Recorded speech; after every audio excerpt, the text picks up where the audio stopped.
സമയം കഴിഞ്ഞു. രണ്ടാമതും അസ്സലാമു അലൈക യാ അഹ്ല ബൈത്തിൻ നുബുവ ഇഫ്തഹിൽ ബാബ്. ഫാത്തിമ ബീവി എപ്പോഴും വിളിച്ചു പറഞ്ഞു, എന്റെ ഉപ്പ രോഗിയാണ്, സംസാരിക്കാൻ കഴിയില്ല, വാപ്പ തളർന്നു കിടക്കുകയാ, നിങ്ങൾ പോയിട്ട് പിന്നെയൊന്ന് വരുവോ? കുറെ സമയം കഴിഞ്ഞു. മൂന്നാമതും സലാം പറയുമ്പോ അല്ലാഹുവിന്റെ റസൂല് പറഞ്ഞു, ഫാത്തിമ അസ്റായിലാണ് മോളെ, വാതിൽ തുറക്കൂ ഫാത്തിമ.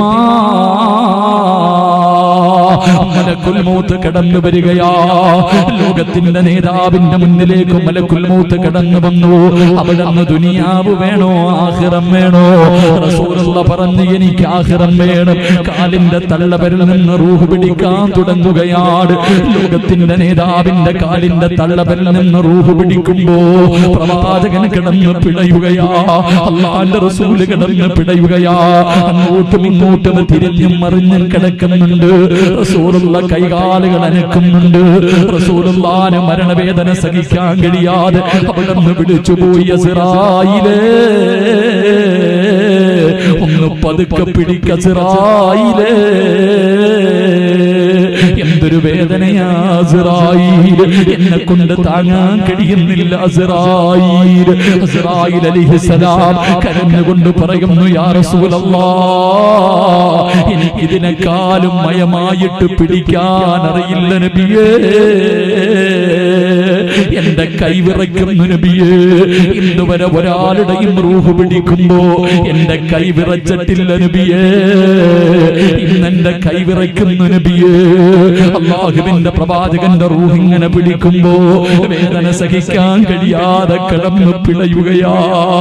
ആയിഷ ബീബി റളിയല്ലാഹു തആല അൻഹാ, ആയിഷ ബീബി റളിയല്ലാഹു തആല അൻഹാ പ്രവാചകന്റെ തലയെടുത്ത് മടിയിൽ വെച്ചു.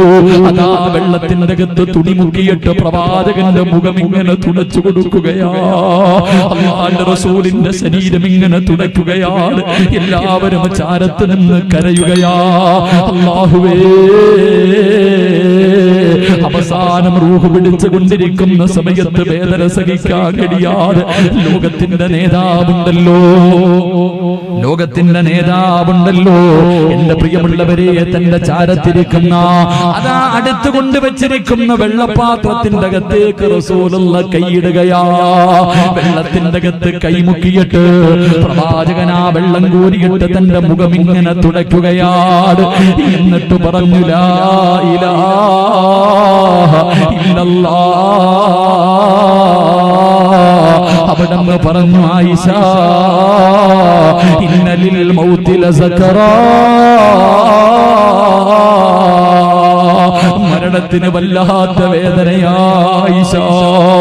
അല്ലാഹുവിന്റെ പ്രവാചകൻ പോലും അവിടുന്ന് കരഞ്ഞുകൊണ്ട് പറഞ്ഞു പോയെങ്കിലോ, ഈ സദസ്സിൽ ഒരുമിച്ച് കൂടിയ ഉപ്പമാരെ, ചെറുപ്പക്കാരാ ഉമ്മമാരെ, അല്ലാഹുവിന്റെ റസൂല് പോലും മരണവേദന സഹിക്കാൻ കഴിയാതെ കിടന്ന് പിടഞ്ഞു പോയെങ്കിൽ എന്റെയും നിങ്ങളുടെയും അവസ്ഥയെ കുറിച്ച് എന്തേ ചിന്തിക്കാത്തത്?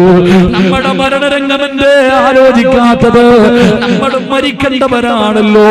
റസൂലുള്ളാഹിന്റെ വഫാത്ത് ഇങ്ങനെയായിരുന്നെങ്കിൽ, അല്ലാഹുവേ, പാപങ്ങൾ ചെയ്യുന്ന കണ്ണുകൊണ്ട് നോക്കുന്നത് പാപമാണ്, ചെവി കൊണ്ട് കേൾക്കുന്നത് പാപമാണ്, നാവ് കൊണ്ട് പറയുന്നത് പാപമാണ്, കൈ കൊണ്ട് പിടിക്കുന്നത് പാപമാണ്, കാലുകൊണ്ട് നടക്കുന്നത് പാപത്തിലേക്കാണ്, ഹൃദയം കൊണ്ട് ചിന്തിക്കുന്നത് പോലും പാപമാണ്. ഓരോ ദിവസവും കോടാരി കോടി പാപം ചെയ്യുന്ന നമ്മുടെ മരണമല്ലാ ഇങ്ങനെയാണെന്ന് ചിന്തിച്ചിട്ടുണ്ടോ?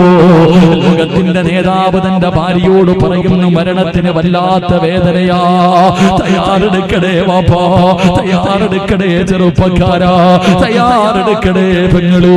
അവസാനം അവിടുന്ന് റൂഹ് പിടിച്ചുകൊണ്ടിരിക്കുമ്പോ പ്രവാചകൻ ആയിഷ ബീവിയുടെ നെഞ്ചത്തിങ്ങനെ ചാരിക്കിടക്കുകയാണ്.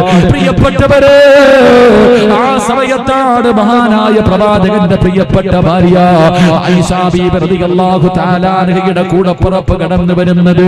കയ്യിലൊരു മിസ്വാക്ക് ഇരിക്കുന്നുണ്ട്. പ്രവാചകൻ ആയിഷ ബീവിയുടെ മുഖത്ത് നോക്കി, ആ മിസ്വാക്കിലേക്ക് നോക്കി. എന്റെ പ്രിയമുള്ളവരെ, പ്രവാചകന് മിസ്വാക്ക് ചെയ്യണമെന്ന് ആഗ്രഹമുണ്ട്. ആയിഷ ബീവി റളിയല്ലാഹു തആല അൻഹ അത് വാങ്ങിയിട്ട് പ്രവാചകൻ